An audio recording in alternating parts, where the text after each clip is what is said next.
G'day crew.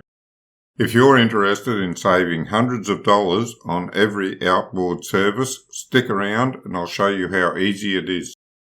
A 100-hour service costs anywhere between $650 and $800 if you take your boat somewhere to get it serviced. If you do it yourself, it costs less than half that. It isn't very hard to do, and all you need are some basic tools. Throughout the video, I'll give you some tips to make it easier and save even more money when it's safe to do so, as well as listing the part numbers that you need. My outboard is a Yamaha F150 AETX 63P, but all Yamaha outboards from 115 horsepower to 300 horsepower manufactured after 2007 are very similar.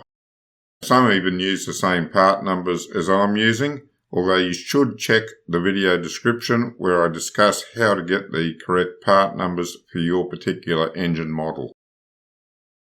All the little grommets and gaskets that I'm going to replace, just to make sure there's no leaks amongst them, I'll examine what I take out and I might put them away for spares if they look to be in good nick, but other than that I'll put new ones in. You will also need an engine fuel filter and an oil filter. 4 spark plugs. If you have the necessary equipment, you could clean and test your existing plugs. You may get another use out of them, but either way, the plugs have to be done. 4.5 litres of engine oil. I always prefer to use the engine oil that's recommended for my particular brand of outboard. You'll need some marine grease or Teflon gel or something similar to put on the threads of things to stop them from being corroded in there. Makes it easier for the next time you do the job. And you'll also need some methylated spirits or something similar for cleaning up things. Petrol will work as well. You want a good set of socket spanners, and the ring spanners also come in handy. You will need them. I've had this set for many years. I have a set of screwdrivers, but the only screwdriver I used on this job was the big blade screwdriver. So you only need the one screwdriver to do this job. I used this old file for cleaning up the anodes. If you don't need to clean the anodes, you don't need the file. The first job, of course, is to take the cover off, so we pull that lever there. There's another one around the back here. Pull that lever. And then lift the cover straight up. It's not all that light, it's not that heavy either, and put it down somewhere where it won't get scratched. These plastic covers just clip off, so just pull that straight out. Pull that one straight up. Again, put them somewhere safe. And we've got an anode in there, that's one of the larger anodes. Another one there down the bottom, they're in between the cam covers. And over on this side, we've got another the larger anodes in there. And up the top right here, that's the last anode, that's the small one, and that's up on the top of the cylinders. There's a socket spanner. What size we got here? 13, so it should be 14 there. I think it's 14 we need. No, it's not. 12 then. Yes, 12 on that one.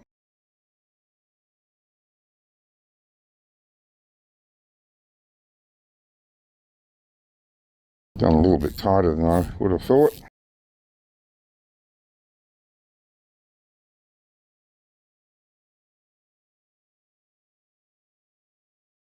Now this should just pull straight out. There we go. Oh, geez. Okay. That is not good. It should have been replaced the last time this job was done. Gunk coming off in there.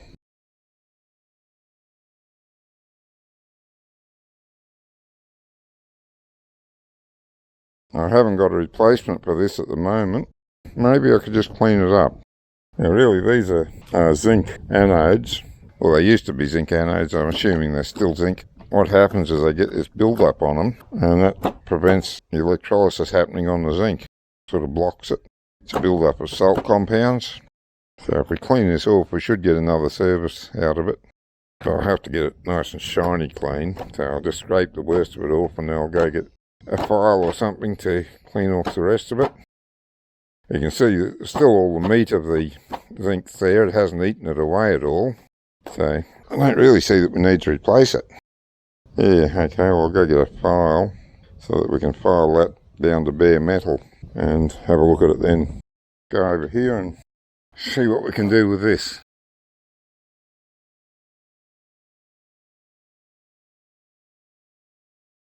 Okay, that's not too bad. If you had a little wire brush on the end of a power tool like a Dremel or something, that'd do a good job of cleaning these up. So long as the metal isn't eaten away too much, you can keep using these and make them last for a few hundred hours. And by too much, I would say so long as 50 to 60% is left, they're okay to use. So long as it's not eaten away, it's not brittle, they're okay to clean them up and keep using them. I used to do that all the time when I was servicing Wave Dancer, and it worked fine, no problems at all. Just depends on how bad they are. This will be fine for another 100 hours after I finish cleaning it up. Now, I want the grommet that seals that. And it's got a ridge in the middle of it there, but it's the same both ways, so it doesn't matter which way it goes on. Put him in there like that. Make sure this is all nice and clean before we go. Yeah, okay, that'll do. And I'll get a little bit of oil to put around it just to help it seal. Just a smear of oil. You could use grease if you wanted to. I'm just using the Yamaha 4-stroke oil for this job because I've got it. If you're going to use grease, I'd recommend using marine grease, or you could just use Vaseline. That'd work well too.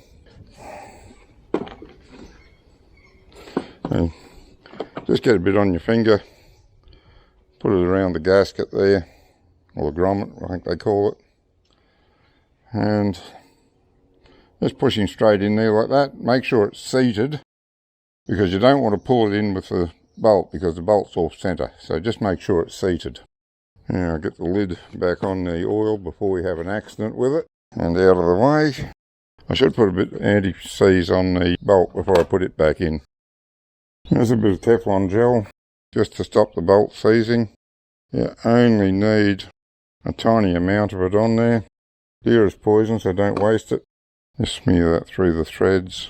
It'll distribute as I screw it in.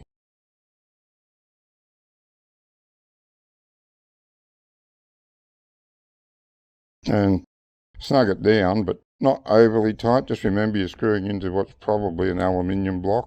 So don't overdo it or you'll strip your thread there and then you'll be in all sorts of trouble. Now, a little bit of an extension to get into this next one. And I'm going to do this top one next, I think, because it's slightly easier to get to. Okay, bolts out. I'll pull that spark plug lead off just so I can get to this. It's going to have to come off anyway because I'm replacing the spark plugs.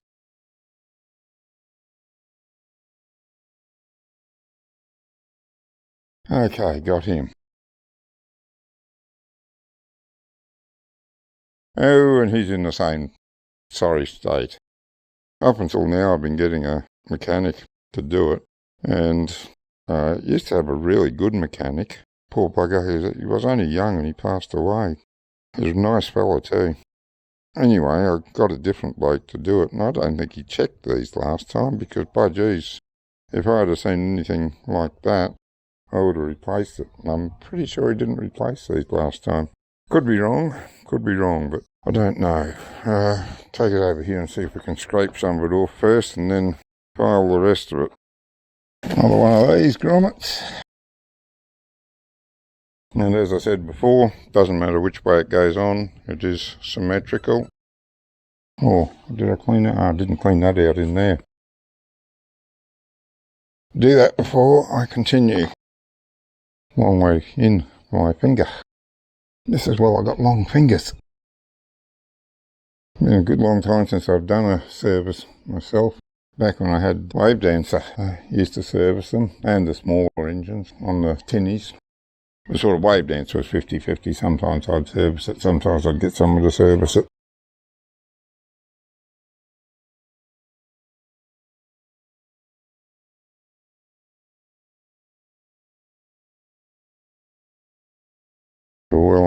gasket there.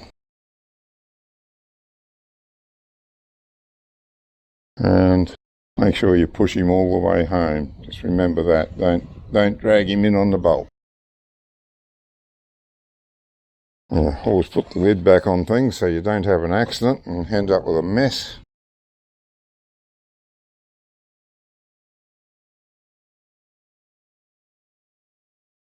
A little bit of Teflon gel on the thread here.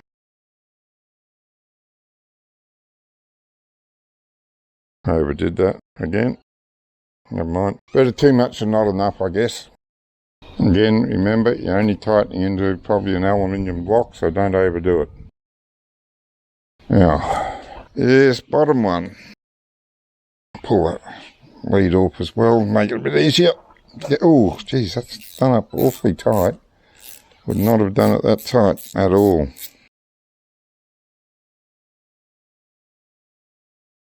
Last person to do this is use grease instead of something like Teflon gel. Okay, that looks pretty good. There's a lot of zinc exposed there, so I should be right for another 100 hours out of it. Now I'm just using the screwdriver because my fingers aren't long enough to get in here. I just want to run the rag all around the edge, and if you can see it, that's a little bit of rubbish that I got out of there. You don't want to leave that in if you can avoid it. And that's a little bit from further in. And just go once more around this outside rim where the grommet seals on. Now, I'm still getting some out there. I'll go another time. I'd like to come out with a cleanish rag on the last attempt. It's not bad. Right, same deal as always. A bit of oil on your finger and try and get it in there as best you can.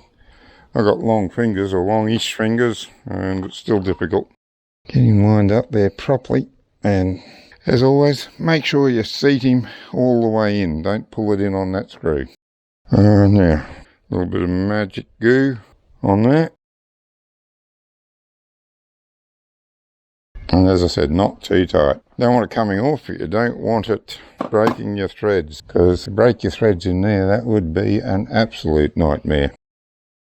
Now, to clean your file with a wire brush, you see I don't know if you'll see it in the video, but you see the lines in the file are running diagonally across that way. So you just follow the lines in the file to clean out all the rubbish that's in there.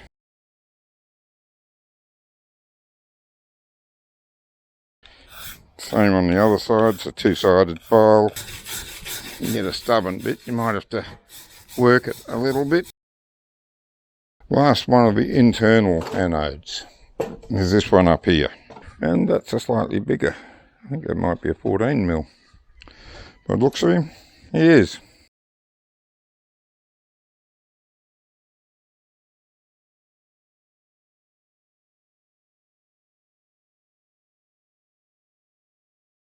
Ooh, that one is in a bad way.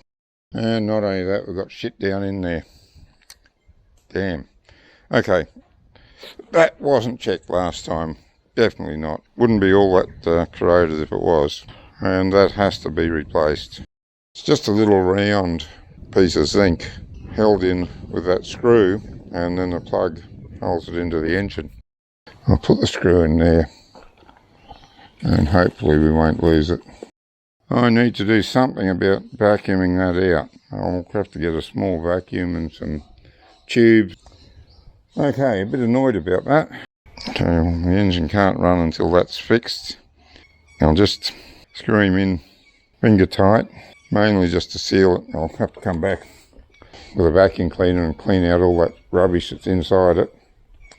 Alright, so be it.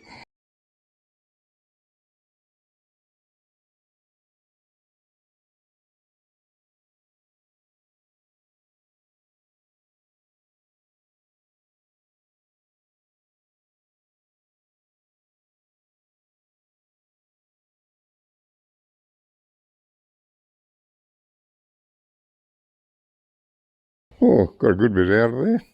And because of the dilapidated condition of this, I can just screw this screw out by hand, but sometimes you might need a Phillips head screwdriver to get it off. Take that off, take the old washer off. We're going to replace that as well. Don't want to take chances with washers, particularly when they're sealing the coolant in the engine. There's a countersink in one side of this anode. It actually feels like it's aluminium rather than zinc. But if it is aluminium, the type of aluminium alloy will be important because you want the anode to eat away before the aluminium in the head. So it'll be a different alloy of aluminium for sure. And just nip that up. Not overly tight again. Want to be able to get it off next time. Put the new washer on. Make sure you got the new one, not the old one. That's the old one there. You can see it's been damaged by screwing it down. No garbage on top. And slide him in, screw him down by hand first. And when he won't go any further, you get the spanner onto him.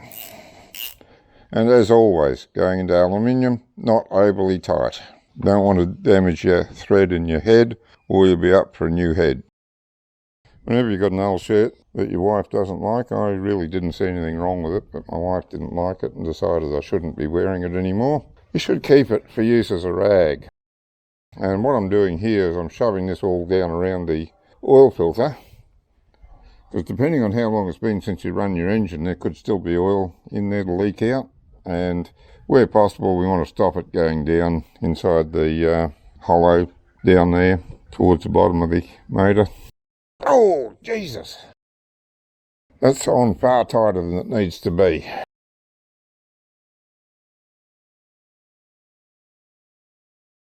Oh, wow. Now that is what I call tight. Tight, tight, tight. It doesn't need to be that tight. Oh, screwing the guts out of it. I have to go get something to help me with that. Probably a little Stilson or something. Why would they screw that on that bloody tight? One last go. Oh, no way. No way that's coming off. I didn't show undoing that, but I had to get the Stilsons on it. You can see the damage that I did to it, just trying to undo it. There's no excuse for doing it up that tight. It's totally unnecessary. And as you can see, the engine hasn't run for a while, so there's no oil in that, which is fine. That's rubbish now. I'll take this off. Find a clean piece of that. Rub around the edge of it.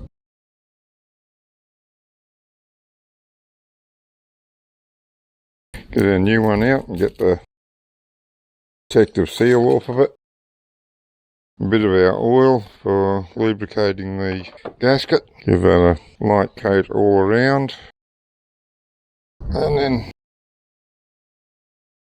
we're screwing back down there. Now, firm hand tightness, that's all you need to do. No need to screw the guts out of it. That's plenty. It'll come undone, but it won't leak. That's all you need to do there. Now, see if I've got a spark plug spanner that'll fit these plugs. And I think that will be it.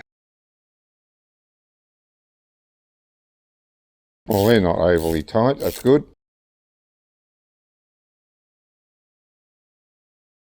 They look pretty good actually. They might be alright for another go, but if you've got a spark plug tester, cleaner and testing unit, and I realise not many people are going to have them, but my old man had one and I've still got it.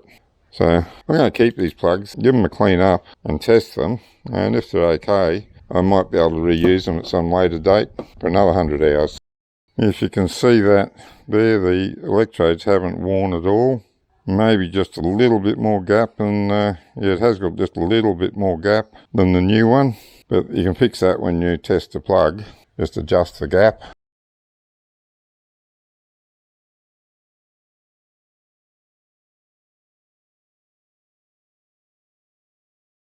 Again, not overly tight. Remember, you're screwing into an aluminium head.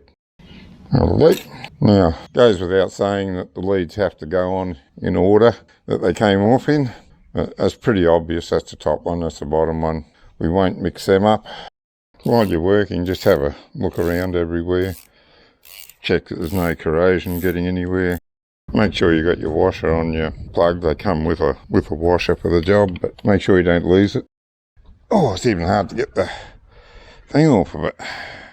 Wow, how are we going to do this? With great difficulty, I suspect. So you will need one of these articulated socket adapters to be able to get into that bottom spark plug down there.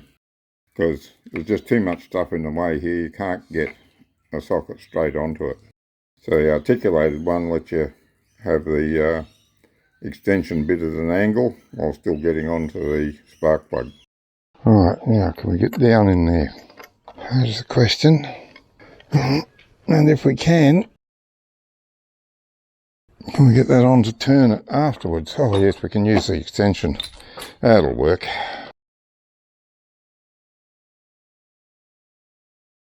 Okay, don't lose it, don't lose it. There we are, washer's still on it. Wow, that is awkward. Now the tricky bit, getting back in there. Got to be very careful you don't cross thread this too. Okay. As I said, don't over tighten it whatever you do. I think that went on. Didn't actually feel the click, but I think it, oh yeah, it's gone on. Right, they're all on. I'll do the fuel filter next. It's around here. Now, you see the fuel filter there. Got a wire coming down off of it to this blue plug here. There's a little clip in there. Oh, big hands are usually good, except when you need to get into places like that. Okay, well that got it. There's a little lever there. You press that lever in, hope you can see it, and that'll release that there. So then, better get some rags here so we pick up any petrol that spills. I don't want it going down, sitting anywhere. Again, it should be just hand tight because you're screwing plastic here.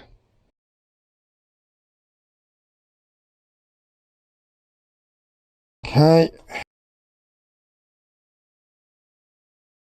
Bring him out and pull the filter out. Have a look and see what you got left in there. That all looks perfectly clean. There's no rubbish there that I can see. Again, I bought two. They were cheaper each if I bought two than if I bought one. So sit him back down in there. Now, there should be a O-ring up in there. Put a bit of oil on him.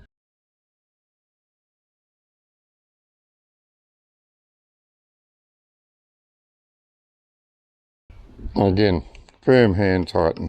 And when you're done, don't forget to plug it back in.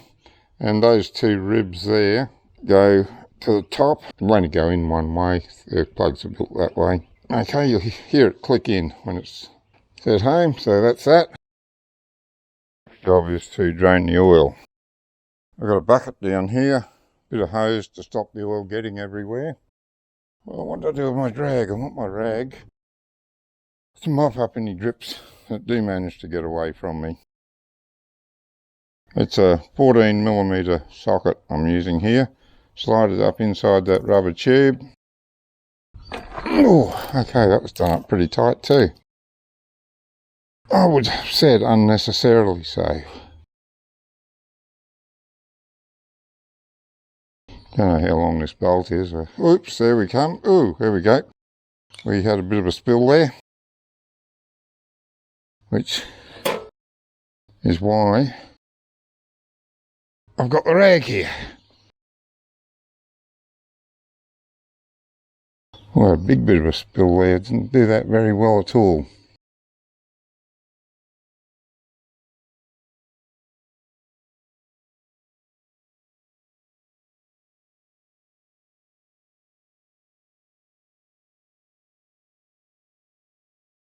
Alright, that can finish draining there. Going to take a while, so we'll just let that drain. Should have started that draining while I went on to another job. Never mind. No sense crying over spilt milk. Right, I'm going to put the plug back in the oil now that it's drained, and I've got a new washer for it. Now that washer looks perfectly okay, but any washer that keeps the water out and the oil in, I reckon it's a good idea to replace it anyway.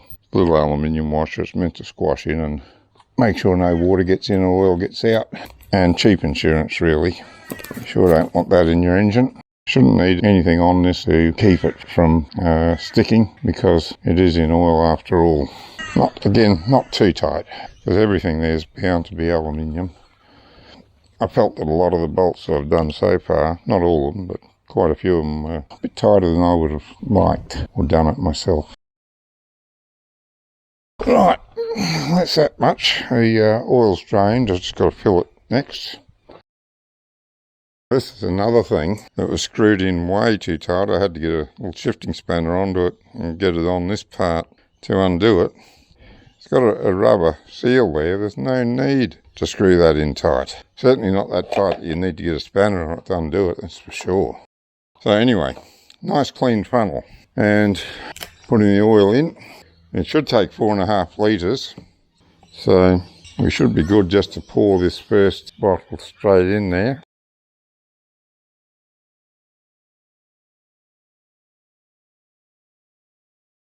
That's 4 litres in there. I'll give that a minute to work its way down. Now we'll see what we're reading on the oil level.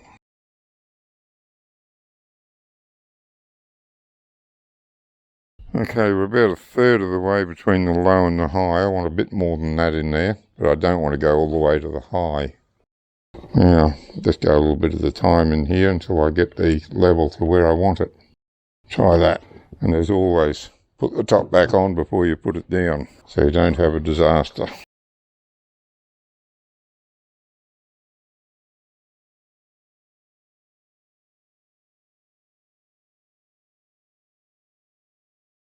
I think I can probably go the rest of that bottle actually. Put the whole 4.5 in. Check this. There we go. It's just over halfway between low and high, which is about where I like to have oil levels. Right, top part of the engine is finished.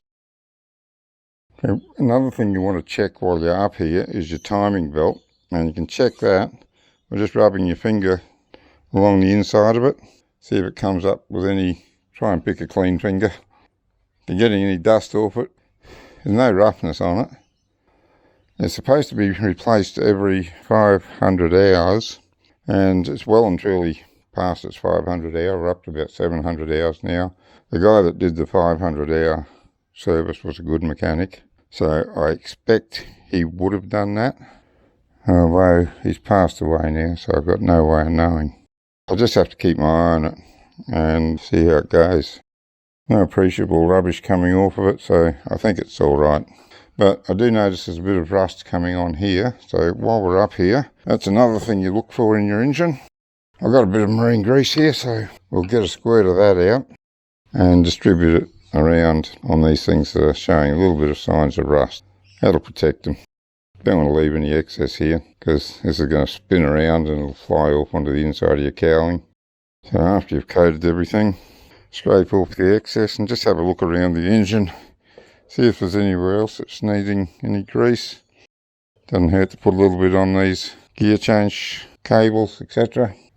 Any moving part, really. It's got a bit of a rusty look to it too. Let's put a little bit of smear of grease on that. These arms here, doesn't hurt to give them a grease every now and then. Don't have to do it every time. Yeah, we've got plenty on them at the moment, but as I say, don't forget to look at these gear change and throttle linkages. Give them a little bit of a grease, and we'll cover the external grease nipples later when I do the lower part of the engine. Okay, and the plastic parts just go straight back on. It's pretty easy. I find it's easier to clip that bottom one in first, and then these top pieces just go in like that. All nice and easy. And this one, just sit him up on top, and you'll see that that goes there, that goes there. Push them down, make sure the back's down, and it's all good. If you get those two in, the back's going to go in, no problem. Now that we've finished everything in there, put the cover back on.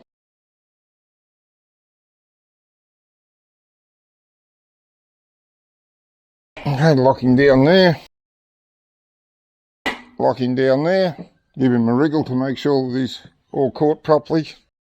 That's good to go. This is a list of all the parts you may need for a normal 100-hour service. Some of them, such as the anodes, may not need to be replaced for 300 or even 400 hours, but they should always be checked. Whenever I check the engine anodes, I always replace the grommets and gaskets, just to be on the safe side. Those items aren't very dear and they are worth replacing. Pause the video if you need longer to view the parts, or look down in the video description where they are also listed. And it's feeding time now, the work's over. In this video I've covered the top end of the engine for the 100-hour service. In part 2 I'll cover changing the impeller and servicing the lower leg. Until then, good fishing.